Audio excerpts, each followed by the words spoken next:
With Altaro VM Backup version 8, you can backup, protect, and restore workloads from multiple Hyper-V hosts and clusters, or VMware ESXi hosts and vCenter instances from one central console. Our big addition in version 8 includes offsite replication for disaster recovery situations. With Altaro VM Backup, you can now replicate VMs to an offsite location as often as every 5 minutes.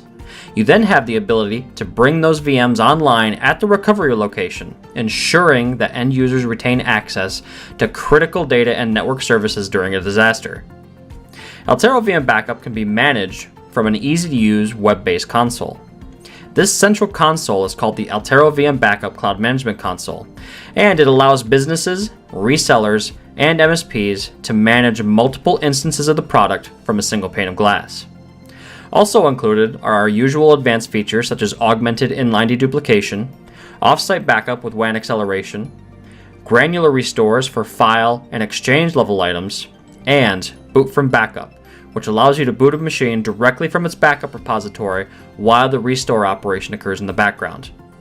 All these great features are supported by our all-star support team with a lightning-fast call response guarantee of less than 30 seconds. The solution is free for up to 2 VMs. If you're interested in testing Altaro VM Backup for your business, you can download the free version today or a 30-day full-feature trial at altaro.com by filling out the form and clicking download now.